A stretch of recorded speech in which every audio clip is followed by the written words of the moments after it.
I make all my clients that join my program follow these three fundamental pillars for success, and there's a reason why it works, guys, okay? Everyone that joins my program usually is starting from scratch, and there's a reason why they're selling out their drop, doing really good numbers in a matter of a couple months, okay? Stop being this egotistical motherfucker that thinks he can do everything by himself. There's a reason why you're not getting any sales right now, okay? And the reason why is because you don't have any information, you don't know anything, okay? How are you gonna hit 10K per month if you don't know how to hit 10K per month, right? So you guys have to put your ego aside for this video. It's 20-30 minutes long. Just watch the whole entire thing. I promise you it will be worth it. Like I said earlier, there's a reason why it works for all my clients. If it works for all my clients, it should work for you. Now, before I even go over this, I do want to go over my clothing brand journey. I'm gonna just skim past it because I'm pretty sure everyone knows like me at this point. As you guys can see, these are some pics of me when I sold out my drop. So this is when I moved to my first warehouse. As you guys can see, sold out all of my drop. This is when I moved to my first warehouse. Sold out my drop here, again here, again here, again here. This is when I started my second brand called Chloe. I hit 6 figures in 3 months, and obviously it's shoes, so it's in boxes. Sold out my drop here again. This is, when I sold out Chloe again for like the third time. A bunch of drops. I bought my Corvette C8 6 months ago, and this is a recent picture actually, like around 2 months ago, when I sold out my drop again. I don't really take pics like this anymore. I just did it for the one time, I'm trying to say, because I wanted to take pics like this at the warehouse. But you guys get the point I'm trying to make. I hit 7 figures in 2 to 3 months, or oh, that's crazy, 2 to 3 years, and I'm doing around 6 figures per month right now. So I'm not a full-time coach guru, okay? I'm still doing it till this day, unlike a lot of these other coaches that are just full-time coaches. I still run my brand till this day, and I'm doing 6 figures per month, okay? If you point a gun to my head and you tell me I have to either choose my personal brand, my coaching program, or my clothing brand, I'm always going to choose my clothing brand, okay? Coaching is just a side thing that I'm doing, but obviously I'm still doing it till this day, so it probably means I know what I'm talking about, right? So let's just get into it. My 3 pillars for success. Before I even go over that, why do some brands fail? 99% of you guys. Why? Why do you fail? Well, guess what? It's work ethic, get rich quick scheme, and business fundamentals are trash. Most of you guys just don't have a work ethic. You just don't work hard enough to the point where you can see results, and you're lazy as shit. You are a couch potato with 5 chins because you're fat as shit. You probably have titties, and you probably weigh 500 pounds because you don't go out, you don't do work, and you eat Cheetos all day. So you don't have any work ethic. A lot of people think it's a get rich quick scheme. So a lot of people start a clothing brand to make money, but they don't make money. So they're like, maybe I should try something else. They try drop shipping, it doesn't work. Oh, I'm gonna go back to flipping burgers. So the point I'm trying to make is a lot of you guys probably think you're gonna make a lot of money from clothing brands. It's not the case in the beginning. Obviously, if you do it well, you should be able to make a lot of money, but in the beginning, you're not gonna get rich fast. Also, this is another main thing is your business fundamentals are just trash. You have trash designs. Your website is trash. You have no back-end systems. Everything when it comes to your business is just not good, okay? Now let's go in detail. So these are 3 things that I make my clients do, and just really make sure that they understand these 3 things. So let's take a deep dive into this. So we have 3 different topics here. We have design, consistency, and stop being a bitch, okay? Stop being passive. Now, these are 3 ideas I try to implement to all my clients. Obviously, every single client that joins my program is different. So some might be just starting their program or starting their brand. Some of them might already be hitting like 50K per month. It honestly depends, but I think in general, these 3 rules still apply regardless of where you're at for your business. And let's just get started. So number 1, design, okay? Everybody wants me to go over design all the time in every single comment section I see. It's like, can you go over design? How do you make a good design? How do I find a good design? I will go over it right now. So number 1, we have design. Every brand has its own niche. This is the reason why design, it's a little bit tricky because I could make a tutorial on how to make a good design, right? But it can only be a good design for my niche. If a different niche wants to buy this design, they probably won't because it's not a good design in their eyes. So every brand has its own niche. It's very subjective. So I might think this design is good, right? And I might think this design is bad, but somebody else might think this is good and somebody else might think this is bad. Now, the reason why I say that is because, like I said earlier, design is subjective, niche is subjective. So that's the reason why it's a little bit difficult for beginners to really make good designs because they make a design, they think it's good, they drop it, nobody wants it, and they're like, why? Like, I like it so much. And then they realize, oh shit, like maybe it's kind of ass because they don't look at it from a third person's perspective. it's because they made the design themselves. They spent a bunch of hours, a lot of energy, a lot of work into making this design. They think it's fire, and then nobody buys it. The point I'm trying to make is, like, let's just say you spend 5 hours making this design. You will probably look at it from a very biased point of view, but an average person, so your customer, an average consumer, will look at this and be like, oh my God, this is shit. Right? And that is how the world works. It's very competitive. It has no feelings. They don't care how many hours you put into a shirt or how many hours you put into a hoodie. You're not going to get any sales. And this is another reason why, if you look at all these TikTok brands or all these LA fashion brands that have like this meaning on, like, oh yeah, I mean, when I was 5, my grandma ran a rabbit over, so I put a rabbit on a shirt and I, put some like red stitching here to symbolize the blood. Like, shut your bitch ass up, bro. Like, come on, nobody buying that shit for, like, nobody gives a fuck. Number one. Number two, nobody cares about your storytelling, especially if they're scrolling on Instagram and they see an ad for this shirt and they're like, that's kind of ass. Boom, scroll. The reason why all these LA fashion brands, like most of them, they don't make any money, right? Because they have this crazy storytelling, but the product is just shit. You feel me? So, like, it doesn't matter.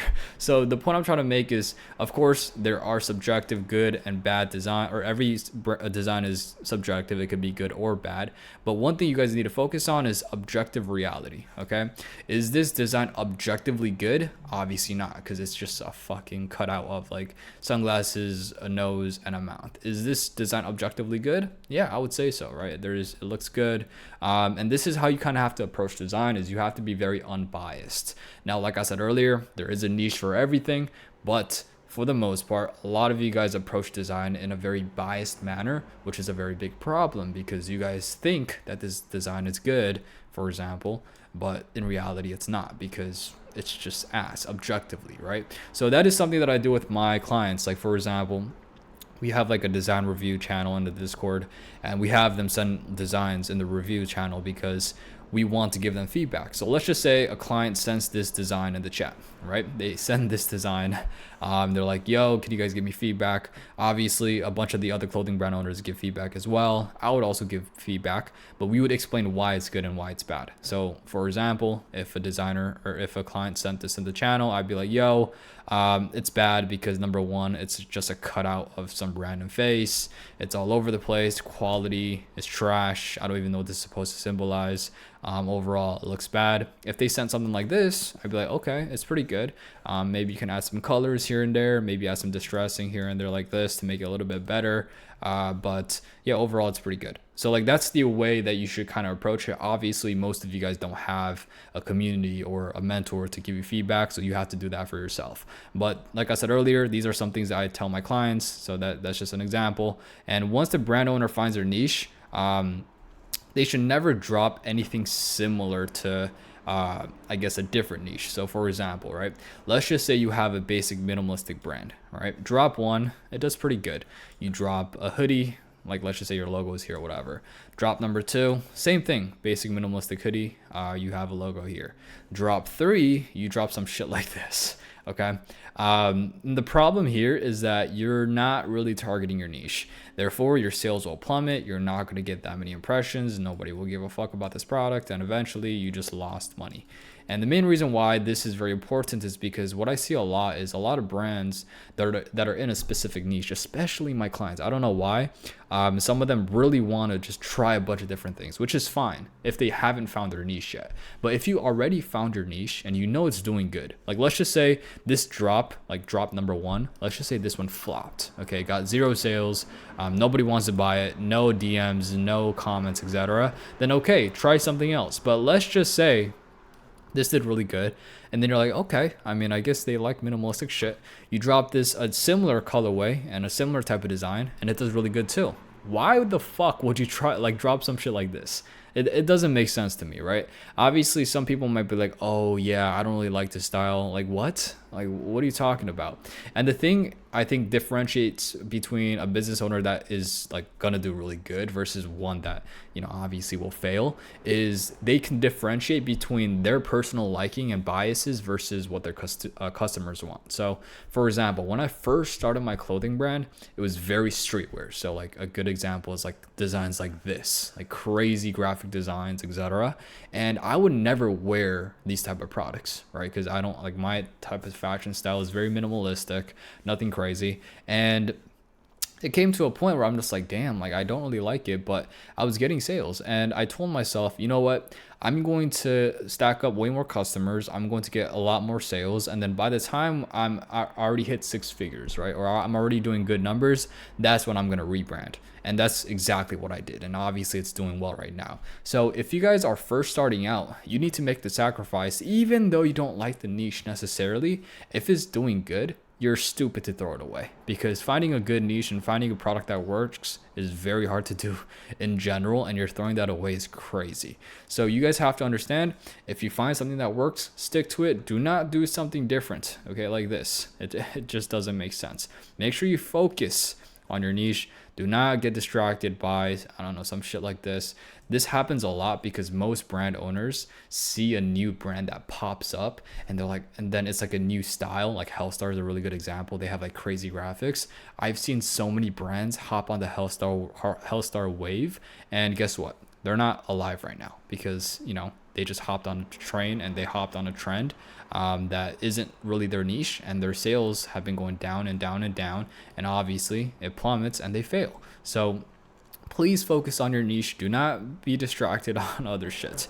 Obviously, like I said earlier, ask for feedback and be realistic. You guys can't really do this unless you're in like a program or a mentorship. So I have a folder method, which is something that you guys can do for yourself. And this is something that I tell my clients to do. This is something that I do, and I'll give you some free sauce. So the folder method is pretty much you put a design in a folder, okay? You leave it for 1 week, and then you look at it again after a week. And as soon as you look at it, whatever first thought you have about this design is usually right. So for example, let's say you made this design right here, right? You thought it was really good. You spent 5 hours making it, and then you put it in the folder. Okay, you put it in the folder, you wait a week, you forget about it. You're like, oh fuck, I remember I made this design. You click on the folder, boom, double tap, and then you open it, and then the first thought you have is probably, oh, what the fuck is this? It's ass, right? So because it's ass, it usually means it's ass. The reason why this works is because it gets rid of your bias. So you don't have any bias because a week passes and you forget how many hours you put into that design. So you're looking at it from a very just objective point of view. And because of that, you can see whether or not it's good or not. Obviously, this doesn't work every single time. Like if your brain is just fucked up, like if you think every design is good or some shit like that, then obviously this doesn't work. But it is something that you guys can try out. I think the biggest thing that I really want to emphasize is that it takes time for you to develop a creative eye. It takes time for you to become a good designer. It takes time for you to see what works. Okay, obviously you can exchange that time for either paying for a mentorship, or I don't know, like paying for somebody to review your design or whatever, or you just have more experience, which obviously you just need to have more experience. So for example, for me, I don't need to go to anybody to ask if my design is good or not, because I've been doing this for a long time. So I just know from the bottom of my heart if this design is good, objectively speaking. Like for example, like there's a reason why I'm able to give feedback and critiques to designs in like the group or in the Discord whenever a client sends a design. The reason why is because I've been doing this for like 3 years. I know a lot more brands than all the other clients. I have seen a lot of brands come and go. I've seen trends come and go. I've consumed probably over thousands of designs, and obviously because I've consumed so much, I can just pull from experience on to see like what designs usually do good, what designs usually do bad. And obviously I have more knowledge. So you either have to, I don't know, like it's just like basic common sense. If you don't want to take the time, you have to replace it. You can either pay for somebody, you can either, I don't know, find somebody that you know in real life. Maybe, I don't know, just try to join lives of different clothing brand owners, because I know some brand owners do like TikTok lives and you try to get your brand out there and have them review you. So there's a lot of different things that you can do, but for the most part, in general, it's just going to take a lot of time for you to master this skill. Next, we have consistency. Okay, so one thing I emphasize in the program is consistency. As soon as you drop, the ball is rolling, and these are, let's just say, hurdles, right? So every single time you don't drop a collection, one of these hurdles come up, right? Now, every single time the ball is rolling, if there's a hurdle, it's going to get slower and slower and slower and slower. So your job is to get rid of these hurdles. And the way you get rid of these hurdles is by dropping a fucking collection or a product. And that's what I mean by consistency, okay? I tell all my clients in my program to drop at least one product per month minimum as soon as you first start. So like, for example, if you take 3 months to start your brand, okay, fine. But as soon as you drop your first ever product, you should be dropping at least one product at least once a month, max 2 or minimum 2. Okay. And the reason why is because it provides a proof of concept. It gives you a general idea of what your customers like, what your customers don't like, and it maximizes efficiency. So what I mean by this, especially efficiency, I'll go over like in 30 seconds, but proof of concept, main reason why this is important is because you don't know what works well. You don't know if your customers like shirts, hoodies, sweats, etc. Like, for example, for me, I know deep down inside in my heart what type of products my customers like, what type of designs my customers usually favor. Am I right every single time? No, I'm not, because I'm not fucking genie. I can't just like predict the future or some shit like that. But I have a pretty good understanding, and everything is about percentage, right? If I know for a fact like 80% of the time, if I drop like a shirt with this type of graphic, it's gonna do well, then I'm gonna take the chances, because that's just how business is. It's percentage, nothing is guaranteed. That's the beauty of business. You will also have a general idea of just everything when it comes to your brand, like what type of videos they like, what type of ad creatives they like, what type of influencers they like seeing, what type of pictures, etc., what type of website format, whatever the case may be. The only reason why another reason why you're not succeeding is because you don't have data. You don't know what's doing well because you haven't dropped anything. Do not be the brand that drops once every 6 months. I promise you, you will make 10K in a year. Okay, that is nothing. And you also want to maximize efficiency. So what I mean by this is, let's say you have 1, 2, 3 designs, right? They're all pretty similar. Now, these are all designs. You haven't actually ordered a sample yet. You might be like, okay, which one should I order a sample for? Most of you guys will probably just choose one that you personally like. Some of you guys might order all 3. Well, my answer to this is you need to choose one that is the most efficient, that has the highest chance of doing well. So another good example is like, for example, my clients send the designs in the design review, and they sometimes ask me like, which one should I order the sample for? And I just tell them, okay, just order this one, because I know objectively this one is pretty good. And in this case, obviously, I just chose this one. But let's actually analyze these designs, right? We have this one, we have this one, and then we have this one.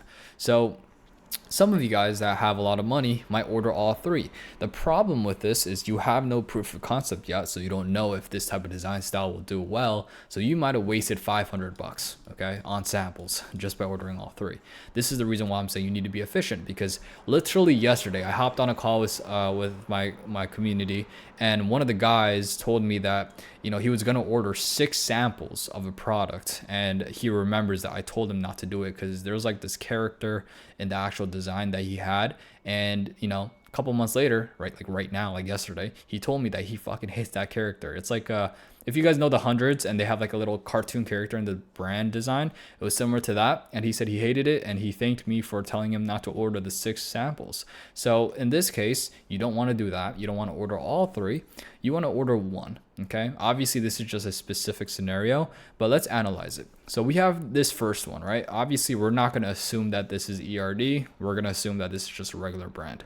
So first design, this one isn't bad, right? It's not bad.